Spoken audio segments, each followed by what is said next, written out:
Os instintos e seus destinos, 1915. Não é raro ouvirmos a exigência de que uma ciência deve ser edificada sobre conceitos fundamentais claros e bem definidos. Na realidade, nenhuma ciência começa com tais definições, nem mesmo as mais exatas. O verdadeiro início da atividade científica está na descrição de fenômenos, que depois são agrupados, ordenados e relacionados entre si. Já na descrição, é inevitável que apliquemos ao material certas ideias abstratas, tomadas daqui e dali, certamente não só da nova experiência. Ainda mais indispensáveis são essas ideias, os futuros conceitos fundamentais da ciência, na elaboração posterior da matéria. Primeiro, elas tendem a comportar certo grau de indeterminação. É impossível falar de uma clara delimitação de seu conteúdo. Enquanto se acham nesse estado, entramos em acordo quanto ao seu significado, remetendo continuamente ao material de que parecem extraídas, mas que na realidade lhes é subordinado. Portanto, a rigor, elas possuem o caráter de convenções, embora a questão seja que de fato não são escolhidas arbitrariamente, mas determinadas por meio de significativas relações com o material empírico, relações que acreditamos adivinhar, ainda antes que possamos reconhecer e demonstrar. Apenas depois de uma exploração mais radical desse âmbito de fenômenos, podemos apreender seus conceitos científicos fundamentais de maneira mais nítida e modificá-los progressivamente, tornando-os utilizáveis em larga medida e ao mesmo tempo livres de contradição. Então pode ser o momento de encerrá-los em definições. Mas o progresso do conhecimento também não tolera definições rígidas. Como ilustra de maneira excelente o exemplo da física, também os conceitos fundamentais fixados em definições experimentam uma constante alteração de conteúdo. Um conceito básico, assim convencional, provisoriamente ainda um tanto obscuro, mas que não podemos dispensar na psicologia, é o de instinto. Vamos tentar preenchê-lo de conteúdo a partir de ângulos diversos. Primeiramente, a partir da fisiologia. Ela nos deu o conceito de estímulo e o esquema do arco reflexo, segundo o qual um estímulo que vem de fora para o tecido vivo, a substância nervosa, é descarregado para fora por meio da ação. Esta ação se torna apropriada na medida em que subtrai a substância estimulada à influência do estímulo, afasta-a do raio de ação dele. Mas qual a relação entre o instinto e o estímulo? Nada nos impede de incluir o conceito de instinto naquele de estímulo. O instinto seria um estímulo para a psique, mas logo somos advertidos para não equiparar instinto e estímulo psíquico. Evidentemente, existem para a psique outros estímulos além dos instintuais, aqueles que se comportam de maneira bem mais semelhante à dos estímulos fisiológicos. Quando uma luz forte bate no olho, por exemplo, não se trata de um estímulo instintual, mas tal é o caso quando se nota um ressecamento da mucosa da faringe ou uma irritação da mucosa do estômago. Agora adquirimos material para a distinção entre estímulo instintual e um outro estímulo fisiológico que age sobre a psique. Primeiro, o estímulo instintual não provém do mundo exterior, mas do interior do próprio organismo. Por isso, atua de modo diferente sobre a psique e requer outras ações para ser eliminado. Além disso, tudo de essencial no estímulo está na suposição de que ele age como um impacto único. Então pode ser liquidado também como uma única ação apropriada, cujo exemplo típico está na fuga motora diante da fonte de estímulo. Naturalmente, esses impactos podem se repetir e se acumular, mas isso nada muda na concepção do processo e nas condições para a abolição do estímulo. O instinto, por sua vez, não atua jamais como uma força momentânea de impacto, mas sempre como uma força constante. Desde que não ataca de fora, mas do interior do corpo, nenhuma fuga pode servir contra ele. Uma denominação melhor para o estímulo instintual é necessidade. O que suprime essa necessidade é a satisfação. Ela pode ser alcançada por meio de uma modificação pertinente, adequada, da fonte interior do estímulo. Coloquemo-nos no lugar de um ser quase totalmente desamparado, ainda desorientado no mundo, que acolhe estímulos no seu tecido nervoso. Esse ser vivo logo será capaz de fazer a primeira diferenciação e adquirir a primeira orientação.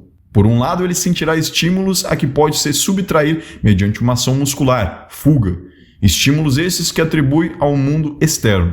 Mas também, por outro lado, estímulos contra os quais é inútil tal ação, que apesar disso mantém o seu caráter de constante premência.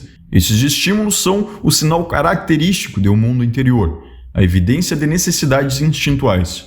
A substância percipiente desse ser terá adquirido, na eficácia de sua atividade muscular, um ponto de apoio para distinguir um fora de um dentro. Assim, encontramos a essência do instinto, primeiramente em suas características principais, a origem em fontes de estímulos no interior do organismo, o aparecimento como força constante. E derivamos daí um outro de seus traços, sua irredutibilidade por meio de ações de fuga.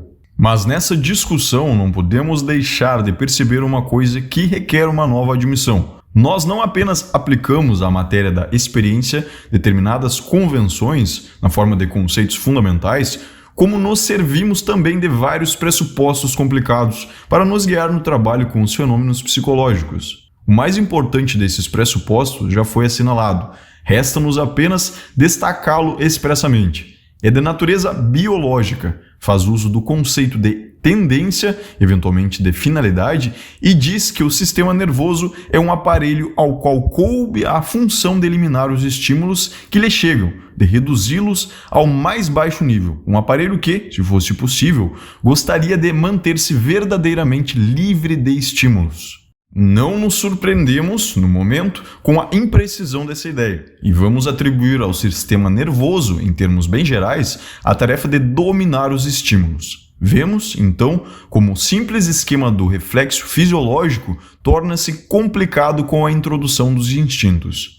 Os estímulos externos colocam apenas a tarefa de subtrair-se a eles, o que acontece então por movimentos musculares, dos quais um alcança o fim e, sendo mais apropriado, torna-se disposição hereditária. Os estímulos instintuais que surgem no interior do organismo não podem ser liquidados por esse mecanismo. Portanto, colocam exigências bem mais elevadas ao aparelho nervoso, induzem-no a atividades complexas, interdependentes, as quais modificam tão amplamente o mundo exterior que ele oferece satisfação à fonte interna de estímulo. E, sobretudo, obrigam o aparelho nervoso a renunciar à sua intenção ideal de manter à distância os estímulos, pois sustentam um inevitável e incessante afluxo de estímulos. Talvez possamos concluir, então, que eles, os instintos, e não os estímulos externos, são os autênticos motores dos progressos que levam o sistema nervoso, tão infinitamente capaz, ao seu grau de desenvolvimento presente. Claro que nada contraria a suposição de que os próprios instintos sejam, ao menos em parte, precipitados de efeitos de estímulos externos, que no curso da filogênese atuaram de modo transformador sobre a substância viva. E ao descobrir que mesmo a atividade dos mais evoluídos aparelhos psíquicos está sujeita ao princípio do prazer, ou seja, é automaticamente regulada por sensações da série de prazer-desprazer, dificilmente podemos rejeitar o pressuposto seguinte, de que tais sensações reproduzem a maneira como se realiza a sujeição dos estímulos. Seguramente no sentido de que a sensação de desprazer está ligada ao aumento e a sensação de prazer ao decréscimo do estímulo. Mas cuidemos de preservar essa hipótese em toda a sua indefinição, até que nos seja dado intuir a natureza da relação entre prazer, desprazer e as flutuações das grandezas de estímulos que atuam na vida psíquica. Certamente é possível que tais relações sejam muito variadas e bem pouco simples. Voltando-nos agora para a consideração da vida psíquica do ângulo da biologia, o instinto nos aparece como um conceito limite entre o somático e o psíquico, como o representante psíquico dos estímulos oriundo do interior do corpo e que atingem a alma, como uma medida do trabalho imposto à psique por sua ligação com o corpo. Agora podemos discutir alguns termos utilizados em relação ao conceito de instinto, tais como impulso, meta, objetivo, fonte do instinto. Por impulso de um instinto, compreende-se o seu elemento motor, a soma de força ou a medida de trabalho que ele representa. O caráter impulsivo é uma característica geral dos instintos, é mesmo a essência deles. Todo instinto é uma porção de atividade. Quando se fala desleixadamente de instintos passivos, não se quer dizer outra coisa senão instintos com meta passiva. A meta de um instinto é sempre a satisfação, que pode ser alcançada apenas pela supressão do estado de estimulação na fonte do instinto. Mas embora essa meta final permaneça imutável para todo o instinto, diversos caminhos podem conduzir à mesma meta final, de modo que um instinto pode ter várias metas próximas ou intermediárias, que são combinadas ou trocadas umas pelas outras. A experiência também nos permite falar de instintos inibidos na meta, em processos que são tolerados por um trecho de caminho na direção da satisfação instintual, mas que logo experimentam uma inibição ou desvio. É de supor que uma satisfação parcial também esteja ligada a esses processos. O objeto do instinto é aquele com o qual ou pelo qual um instinto pode alcançar a sua meta. É o que mais varia no instinto, não estando originalmente ligado a ele, mas lhe sendo subordinado apenas devido à sua propriedade de tornar possível a satisfação. Não é necessariamente um objeto estranho, mas uma parte do próprio corpo. Pode ser mudado frequentemente no decorrer das vicissitudes que o instinto sofre ao longo da vida. Esse deslocamento do instinto desempenha papéis dos mais importantes. Pode ocorrer que um mesmo objeto se preste simultaneamente à satisfação de vários instintos. O caso do entrelaçamento instintual segundo Alfred Adler. Uma ligação particularmente estreita do instinto ao objeto é qualificada de fixação do mesmo. Ela se efetua com frequência nos períodos iniciais do desenvolvimento instintual e põe termo à mobilidade do instinto, ao se opor firmemente à dissolução do laço. Por fonte do instinto, se compreende o processo somático num órgão ou parte do corpo, cujo estímulo é representado na psique pelo estímulo. Não se sabe se tal processo é normalmente de natureza química ou se pode corresponder também à liberação de outras forças, mecânicas, por exemplo. O estudo das fontes de instintos já não pertence à psicologia. Embora a procedência a partir da fonte somática seja o mais decisivo para o instinto, na psique nós o conhecemos tão só através de suas metas. Um conhecimento mais exato das fontes instintuais não é estritamente necessário para fins de investigação psicológica. Às vezes podemos inferir com segurança as fontes do instinto a partir de suas metas. Devemos supor que os diferentes instintos oriundos do corpo e atuantes na psique também se caracterizam por diferentes qualidades e por isso se comportam de maneira qualitativamente diversa na vida psíquica? Tal não se justifica. Basta recorrer à suposição mais simples de que os instintos são todos qualitativamente iguais, devendo seu feito apenas às magnitudes de excitação que conduzem e talvez também a determinadas funções dessa quantidade. O que diferencia as operações psíquicas dos instintos entre si pode ser relacionado à variedade das fontes instintuais. No entanto, apenas num outro contexto poderá ser discutido o problema da qualidade do instinto. Quais os instintos podemos estabelecer e quantos serão? Nisso há, sem dúvida, uma boa margem para o arbítrio. Nada se pode objetar se alguém empregar o conceito de um instinto do jogo, um instinto de destruição ou um instinto social, quando o tema assim exigir e as limitações da análise psicológica o permitirem. Mas não se deixe de considerar que esses móveis instintuais, tão especializados por um lado, talvez admitam ainda uma decomposição na direção das fontes instintuais, de modo que apenas os instintos primordiais, não decomponíveis, poderiam reivindicar maior importância. Sugeri a diferenciação de dois grupos desses instintos primordiais, os instintos do eu, ou de autoconservação, e os instintos sexuais. Mas essa proposta não tem a significação de um pressuposto necessário, como, por exemplo, a hipótese acerca da tendência biológica do aparelho psíquico. Não passa de uma construção auxiliar, que deve ser mantida apenas enquanto se revelar útil, e cuja substituição por outra não mudará muito os resultados de nosso trabalho de descrição e ordenação. O motivo para essa proposição resultou do desenvolvimento histórico da psicanálise, que teve como primeiro objeto as psiconeuroses, mais precisamente aquelas denominadas neuroses de transferência, histeria e neurose obsessiva. E por meio delas, chegou à compreensão de que um conflito entre as exigências da sexualidade e as do eu se encontra na raiz de cada uma dessas afecções. É possível, porém, que um estudo aprofundado das outras afecções neuróticas, sobretudo das psiconeuroses narcísicas, as esquizofrenias, leve a uma mudança dessa fórmula, e com isso a uma outra classificação dos instintos primordiais. Mas atualmente não conhecemos essa nova fórmula e ainda não deparamos com um argumento que fosse desfavorável à contraposição de instintos do eu e instintos sexuais.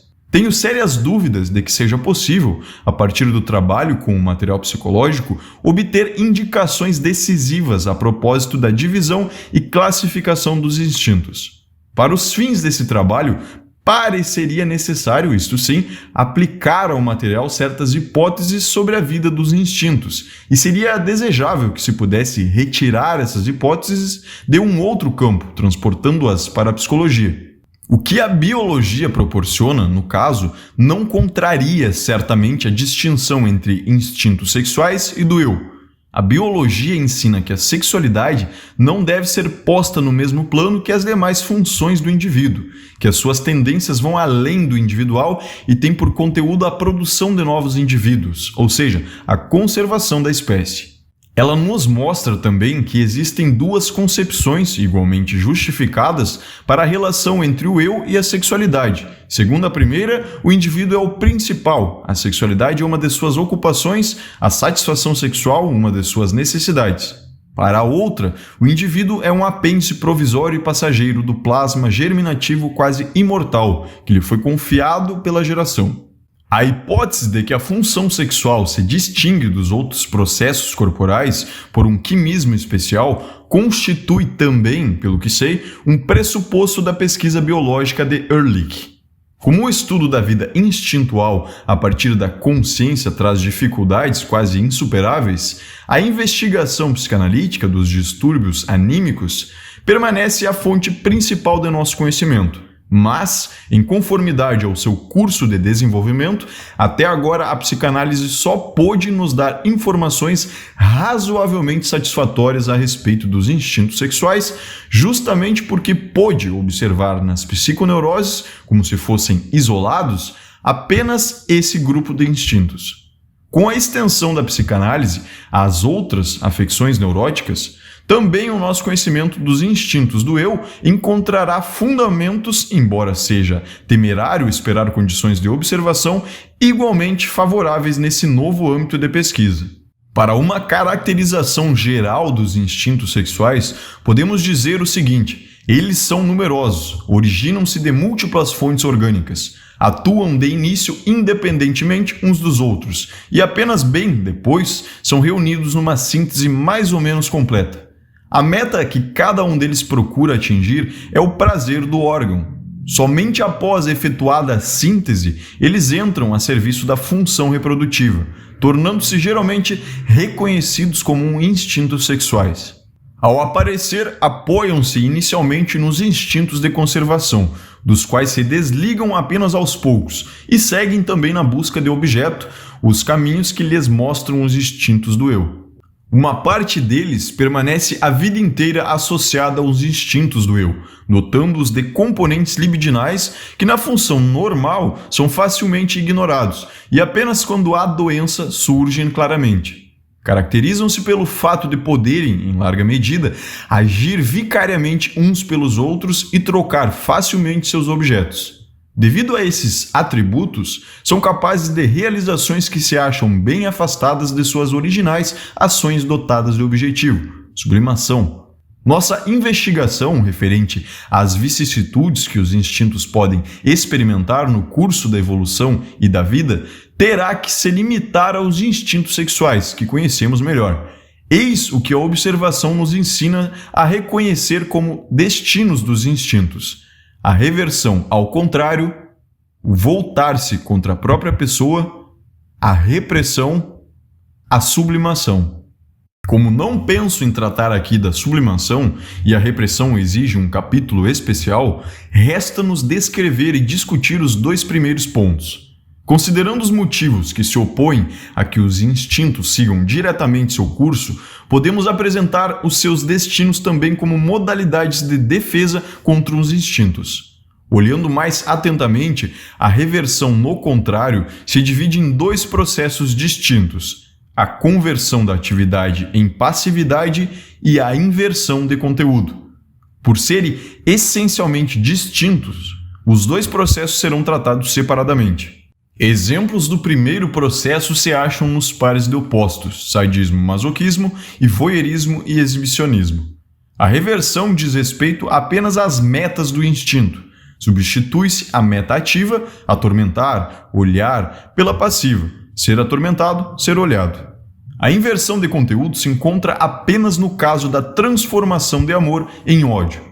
A volta contra a própria pessoa nos é sugerida pela consideração de que o masoquismo, afinal, é um sadismo voltado contra o próprio eu, e o exibicionismo inclui a contemplação do próprio corpo. A observação psicanalítica não deixa dúvidas quanto ao fato de que o masoquista também frui da fúria contra a sua pessoa e o exibicionista do seu desnudamento. O essencial no processo, portanto, é a mudança de objeto com a meta inalterada. Ao mesmo tempo, se percebe que a volta contra a própria pessoa e a conversão de atividade em passividade convergem ou coincidem nesses exemplos. Para esclarecer essas relações, é indispensável uma pesquisa mais demorada. Quanto ao par de opostos, sadismo-masoquismo, o processo pode ser apresentado da seguinte forma. Primeiro, o sadismo consiste em prática de violência, exercício de poder tendo uma outra pessoa como objeto. Segundo, esse objeto é abandonado e substituído pela própria pessoa. Com a volta contra a própria pessoa, também se realiza a transformação da meta instintual ativa em passiva. Terceiro, novamente se busca uma outra pessoa como objeto, a qual, em virtude da transformação de meta ocorrida, tende a assumir o papel de sujeito. O caso terceiro é o que comumente se chama de masoquismo. Também com ele a satisfação se dá pela via do sadismo original, o eu passivo se colocando em fantasia no seu lugar anterior, agora deixado ao novo sujeito. É bastante duvidoso que exista uma satisfação masoquista mais direta. Não parece ocorrer o masoquismo original, que não surge a partir do sadismo da maneira descrita. Não é supérflua a hipótese do estágio segundo, como talvez se deduza do comportamento do instinto sádico na neurose obsessiva. Nele se encontra o voltar-se contra a própria pessoa sem a passividade diante de uma nova. A transformação vai somente até o estágio segundo. A ânsia de atormentar se torna tormento de si mesmo, castigo de si, e não masoquismo. O verbo ativo não se transforma no passivo, mas num médio reflexivo. A compreensão do sadismo é prejudicada também pela circunstância de que esse instinto parece buscar, além da sua meta geral, melhor, talvez, no interior dela, uma ação bem especial dotada de objetivo. Além da humilhação, do subjulgamento, a inflição de dor. Mas a psicanálise parece mostrar que infligir dores não se relaciona com as originais ações do instinto dotadas de objetivo. A criança sádica não leva em conta a imposição de dor e não tem esse propósito. Uma vez efetuada a transformação em masoquismo, porém, as dores se prestam muito bem para uma meta masoquista passiva, pois temos todas as ações para supor que também as sensações dolorosas, como outras sensações de desprazer, invadem a excitação sexual e produzem um estado prazeroso, em virtude do qual se admite também o desprazer da dor.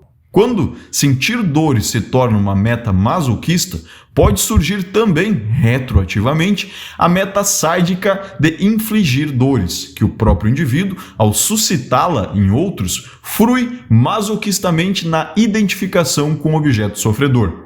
Naturalmente, se frui, em ambos os casos, não a dor mesma, mas a excitação sexual que a acompanha, o que é particularmente cômodo na posição do sádico. Portanto, fruir a dor seria uma meta originalmente masoquista, que, no entanto, só se tornaria uma meta instintual em alguém originalmente sádico. A Apenas para completar, eu acrescentaria que a compaixão não pode ser descrita como resultado da transformação instintual no sadismo, mas que exige a concepção de uma formação reativa frente ao instinto. Resultados diversos e mais simples são proporcionados pela investigação de outro par de opostos, o dos instintos que tem por metas olhar e mostrar-se.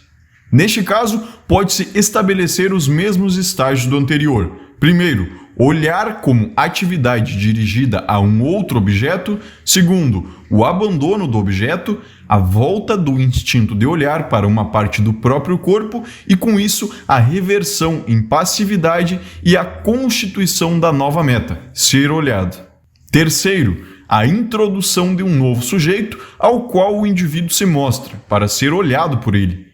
Dificilmente se duvidaria também que a meta ativa surge antes da passiva, que olhar precede ser olhado. Mas uma divergência significativa em relação ao sadismo está no fato de que no instinto de olhar se reconhece um estágio ainda anterior àquele designado com o primeiro. Pois o instinto de olhar é autoerótico no início de sua atividade. Pode ter um objeto, mas encontra-o no próprio corpo. Apenas depois ele é levado, pela via da comparação, a trocar esse objeto por um análogo do corpo alheio, o estágio primeiro. Esse estágio preliminar é interessante porque dele derivam as duas situações do par de opostos resultante, conforme a mudança ocorra num lugar ou no outro. Um tal estágio preliminar falta no sadismo, que desde o princípio se orienta para um objeto alheio, embora não fosse absurdo construí-lo a partir dos esforços da criança que quer se assenhorar dos próprios membros. Para ambos os exemplos de instintos aqui considerados, vale observar que a transformação instintual pela reversão da atividade em passividade e pela volta contra a própria pessoa não se realiza jamais em toda a extensão do movimento instintual. A velha orientação ativa do instinto continua, em certa medida, ao lado da nova passiva, mesmo quando o processo de mudança instintual foi muito grande. A única asserção correta sobre o instinto de olhar seria que todas as fases de desenvolvimento do instinto, tanto a fase preliminar autoerótica como a forma final ativa e passiva, subsistem uma ao lado da outra, e essa afirmação se torna evidente ao tomarmos como base de nosso julgamento, em vez das ações do instinto, um mecanismo da satisfação. Talvez se justifique ainda um outro modo de conceber e apresentar os fatos. Pode-se decompor a vida de cada instinto em uma série de ondas, cronologicamente separadas, homogêneas no interior de uma unidade de tempo qualquer, que se comportam entre si como erupções sucessivas de lava. Pode-se, então, imaginar que a primeira e mais primordial erupção do instinto prossiga inalterada e não sofra nenhuma evolução. A onda seguinte estaria sujeita desde o início a uma alteração, a conversão para a passividade, por exemplo, e com esse novo caráter viria a se juntar à anterior e assim por diante. Abrangendo com a vista o movimento instintual, do início até um determinado ponto, a sucessão de ondas que descrevemos daria a imagem de uma clara evolução do instinto. O fato de, numa época tardia da evolução, se poder observar, ao lado de um movimento instintual, o seu contrário passivo, merece ser destacado através da excelente denominação introduzida por Bloller, ambivalência.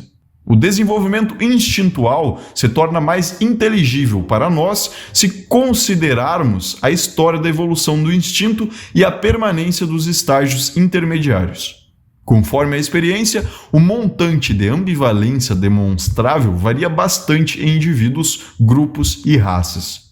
Uma grande ambivalência instintual num ser humano de hoje pode ser aprendida como herança arcaica, pois temos motivos para supor que a participação dos impulsos ativos inalterados na vida dos instintos teria sido maior nos primórdios do que hoje, em média. Habituamo-nos a chamar de narcisismo, sem pôr inicialmente em discussão o nexo entre autoerotismo e narcisismo, a fase inicial da evolução do eu, durante a qual os instintos sexuais têm satisfação autoerótica. Então temos que dizer sobre o estágio preliminar do instinto de olhar, em que o prazer de olhar tem o próprio corpo como objeto, que ele pertence ao narcisismo, é uma formação narcísica. A partir dele se desenvolve o instinto ativo de olhar, à medida que abandona o narcisismo, mas o instinto passivo de olhar se atém ao objeto narcísico. Do mesmo modo, a transformação do sadismo em masoquismo significaria um retorno ao objeto narcísico, enquanto nos dois casos o sujeito narcísico é trocado, mediante a identificação, por um outro eu.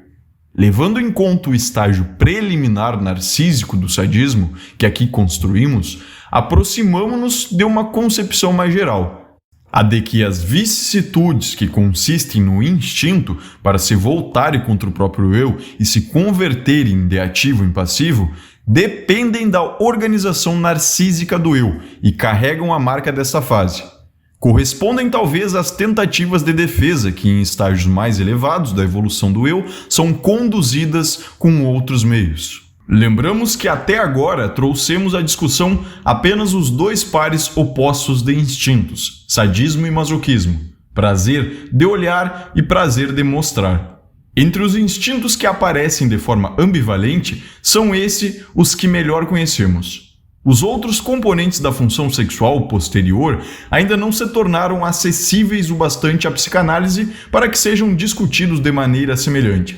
Deles podemos dizer, em geral, que tem atividade autoerótica, isto é, seu objeto desaparece diante do órgão que é sua fonte e, via de regra, coincide com ele. Mas o objeto do instinto de olhar, embora a princípio seja também parte do corpo, não é o próprio olho, e no sadismo a fonte orgânica, provavelmente a musculatura capacitada para agir, remete diretamente a outro objeto, ainda que no próprio corpo. Nos instintos autoeróticos, o papel da fonte orgânica é tão decisivo que, segundo uma interessante hipótese de Fieda e Ickels, 1913, forma e função do órgão determinam a atividade ou passividade da meta instintual. A transformação de um instinto em seu contrário, material, é observada apenas em um caso, na conversão de amor em ódio. Sendo muito frequente encontrar os dois dirigidos simultaneamente para o mesmo objeto, tal coexistência oferece o mais significativo exemplo de ambivalência afetiva. O caso do amor e do ódio adquire interesse particular pela circunstância de resistir ao enquadramento em nossa descrição dos instintos. Não se pode duvidar da íntima relação entre esses dois afetos contrários e a vida sexual, mas é preciso, naturalmente, se recusar a conceber o amor como um instinto parcial, particular da sexualidade, de maneira igual aos outros. É preferível ver o amor como expressão da totalidade da tendência sexual, mas com isso não se vai muito longe também, e não se sabe como entender um contrário material dessa tendência. O amar admite não apenas uma, mas três oposições. Além da oposição amor-ódio, existe a de amar-ser amado. E amor e ódio, tomados conjuntamente, opõem-se ao estado de indiferença ou insensibilidade. Dessas três antíteses, a segunda, amar-ser amado, corresponde inteiramente à conversão de atividade em passividade e pode ser remetida a uma situação fundamental, como o instinto de olhar. Essa situação se chama amar a si mesmo, o que para nós é a característica do narcisismo. Conforme o objeto ou o sujeito seja trocado por um exterior, ocorre a tendência ativa a uma meta, amar, ou a passiva, ser amado, das quais a última permanece mais próxima do narcisismo. Talvez nos aproximemos de uma compreensão das múltiplas oposições do amar, se lembrarmos que a vida psíquica é dominada por três polaridades, que são as antíteses de sujeito, eu, e objeto, mundo externo, prazer e desprazer, ativo e passivo. A antítese eu, não eu, fora, sujeito e objeto, é imposta bem cedo ao indivíduo, pela experiência de que pode silenciar estímulos externos pela ação muscular, mas é indefeso contra estímulos instintuais.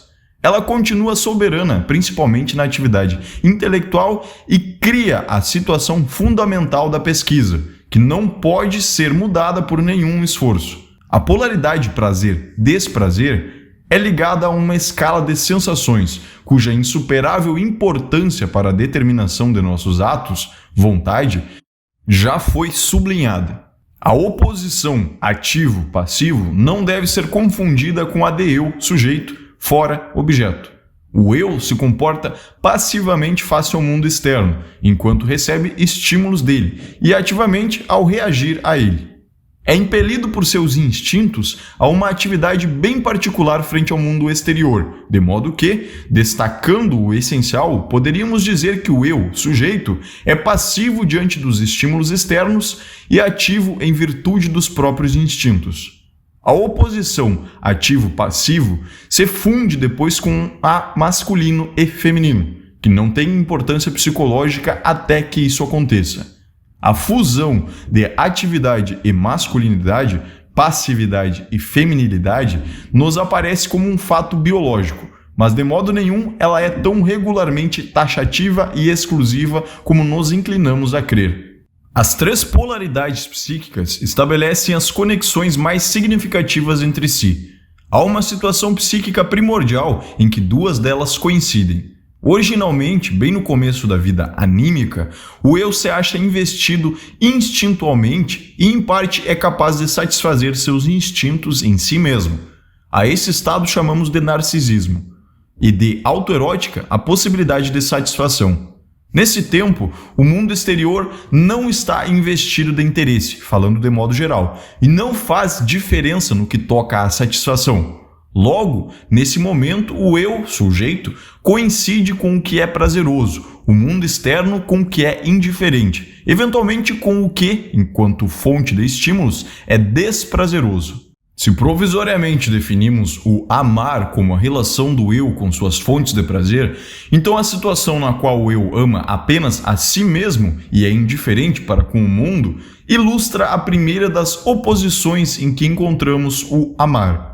Na medida em que é autoerótico, o eu não precisa do mundo exterior, mas recebe dele objetos, devido às experiências dos instintos de conservação do eu, e portanto não pode deixar de sentir estímulos instintuais internos como desprazerosos por algum tempo. Sob o domínio do princípio do prazer, se efetua nele mais uma evolução. Ele acolhe em seu eu os objetos oferecidos, na medida em que são fontes de prazer, introjeta-os, conforme a expressão de Ferenczi, e por outro lado expele de si o que se torna, em seu próprio interior, motivo de desprazer. Ver mais adiante o mecanismo da projeção. Logo, há uma mudança do eu-realidade inicial que distinguiu interior e exterior conforme um bom critério objetivo, em um purificado eu de prazer, que põe o atributo do prazer acima de qualquer outro. O mundo externo se divide para ele em uma parte prazerosa, que incorporou em si, e um resto que lhe é estranho. Ele segregou uma parte integrante do próprio eu, que lança ao mundo externo e percebe como inimiga. Após essa reordenação, restabelece-se a coincidência das duas polaridades. Eu, sujeito, com o prazer, mundo externo, com o desprazer. Antes com a indiferença.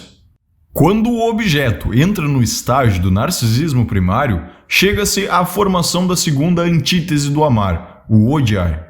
Como vimos, o objeto é levado ao eu desde o mundo exterior, primeiramente pelos instintos de autoconservação, e não se pode descartar que também o sentido original do ódio designe a relação para com o mundo exterior alheio e portador de estímulos. A indiferença se liga ao ódio, à aversão, como um seu caso especial, após ter surgido primeiro como seu precursor. O exterior, o objeto, o odiado seriam sempre idênticos no início. Se depois o objeto se revela fonte de prazer, ele será amado, mas também incorporado ao eu, de modo que para o eu prazer, purificado, o objeto coincide novamente com o alheio e odiado. Mas notamos agora também que, assim como o par de opostos amor e indiferença reflete a polaridade eu-mundo exterior, também a segunda oposição amor-ódio reproduz a polaridade prazer-desprazer, que se relaciona à primeira. Depois que o estágio puramente narcísico dá lugar ao estágio do objeto, prazer e desprazer significam relações do eu com o objeto. Quando o objeto se torna fonte de sensações prazerosas, produz-se uma tendência motora que busca aproximá-lo do eu, incorporá-lo ao eu. Fala-se então da atração que o objeto dispensador de prazer exerce e disse que se ama o objeto. Inversamente, quando o objeto é fonte de sensações desprazerosas, há uma tendência que se esforça por aumentar a distância entre ele e o eu, repetir a original tentativa de fuga face ao mundo externo emissor de estímulos. Sentimos a repulsão do objeto e o odiamos. Esse ódio pode então se exacerbar em propensão a agredir o objeto em intenção de aniquilá-lo. É possível dizer de um instinto, se necessário, que ele ama o objeto que procura para sua satisfação. Que um instinto odeie um objeto, porém, é algo que nos soa estranho, de modo que atentaremos para o fato de que as designações amor e ódio não se aplicam às relações dos instintos com os seus objetos, sendo reservadas para a relação do eu total com os objetos. Mas a observação do uso da linguagem, sem dúvida pleno de sentido, mostra-nos uma outra limitação do significado de amor e ódio. Não dizemos que amamos os objetos que são úteis à conservação do eu. Enfatizamos que temos necessidade deles e expressamos algo referente a um outro tipo de relação ao utilizar palavras que indicam um amor bem atenuado, como gostar de, achar agradável, apreciar.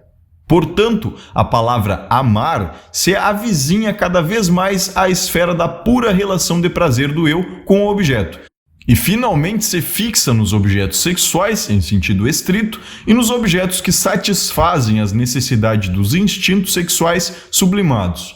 A separação entre instintos do eu e instintos sexuais, que impusemos à nossa psicologia, revela-se então conforme ao espírito de nossa língua.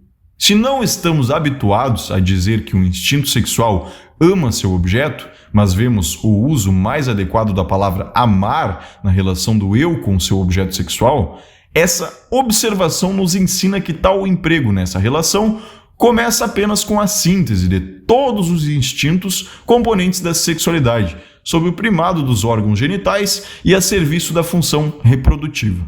É digno de nota que na utilização da palavra odiar não apareça uma relação íntima com o prazer sexual e a função sexual, a relação de desprazer parecendo ser a única decisiva. O eu odeia, abomina, persegue com propósitos destrutivos todos os objetos que se lhe tornam fonte de sensações desprazerosas, não importando se para ele significam uma frustração da satisfação sexual ou da satisfação de necessidades de conservação. Pode-se mesmo afirmar que os autênticos modelos da relação de ódio não provêm da vida sexual, mas da luta do eu por sua conservação e afirmação. O amor e o ódio, que se nos apresentam como uma total oposição material, não se acham, portanto, numa relação simples um com o outro. Não nasceram da cisão de algo primordialmente comum, mas têm origens diversas e perfizeram cada qual uma evolução própria, antes de formarem um par de opostos sob influência da relação prazer-desprazer. Nesse ponto, se nos depara a tarefa de resumir o que sabemos sobre a origem do amor e do ódio. O amor deriva da capacidade do eu para satisfazer autoeroticamente, pela obtenção de prazer de órgão, uma parte de seus impulsos instintuais. Ele é originalmente narcísico, depois passa para os objetos que foram incorporados ao eu ampliado e exprime a procura motora do eu por esses objetos enquanto fontes de prazer. Liga-se intimamente à atividade dos futuros instintos sexuais e coincide, quando a síntese desses é completada, com a totalidade da procura sexual. Estágios preliminares do amor se revelam como metas sexuais temporárias, enquanto os instintos sexuais perfazem a sua complexa evolução. O primeiro desses estágios divisamos no incorporar ou devorar, um tipo de amor compatível com a abolição da existência separada do objeto e que, portanto, pode ser designado como ambivalente.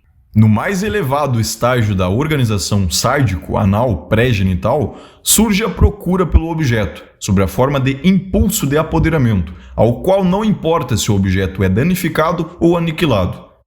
Essa forma e fase preliminar do amor mal se distingue do ódio em seu comportamento para com o objeto. Apenas com o estabelecimento da organização genital, o amor se torna o contrário do ódio. Enquanto relação com o objeto, o ódio é mais antigo que o amor, surge da primordial rejeição do mundo externo, dispensador de estímulos por parte do eu narcísico. Como expressão da reação de desprazer provocada por objetos, sempre permanece em íntima relação com os instintos de conservação do eu, de modo que instintos do eu e instintos sexuais podem facilmente constituir uma oposição que repete a de ódio e amor. Quando os instintos do eu dominam a função sexual, como sucede no estágio da organização sádico-anal, eles conferem também à meta sexual as características do ódio. A história da origem e das relações do amor nos torna mais compreensível o fato de tão frequentemente ele aparecer como ambivalente, isto é, em companhia de impulsos de ódio contra o mesmo objeto. O ódio mesclado ao amor procede em parte dos estágios preliminares do amor, não superados inteiramente, e de outra parte se fundamenta nas relações de rejeição dos instintos do eu, que nos frequentes conflitos entre interesses do eu e do amor podem invocar motivos reais e atuais. Em ambos os casos, portanto, o ódio entremesclado se reporta à fonte dos instintos de conservação do eu. Quando a relação de amor com um determinado objeto é rompida, não é raro que o ódio tome o seu lugar, como que temos a impressão de que o amor se transformou em ódio. Seremos levados além dessa descrição se adotarmos a concepção de que nisso o ódio motivado de maneira real é fortalecido pela regressão do amor ao estágio sádico preliminar. E, portanto, odiar assume um caráter erótico e a continuidade de uma relação amorosa é garantida. A terceira antítese do amor, a transformação do amar em ser amado, corresponde à ação da polaridade ativo-passivo e está sujeita à mesma apreciação que os casos do instinto de olhar e do sadismo. Resumindo, podemos sublinhar que os destinos dos instintos consistem essencialmente no fato de que os impulsos instintuais são submetidos às influências das três grandes polaridades que governam a vida psíquica. Dessas três polaridades, pode-se designar a da atividade-passividade como a biológica, a do eu mundo exterior como a real e, por fim, a de prazer-desprazer como a econômica. O destino instintual da repressão constituirá o objeto da investigação seguinte.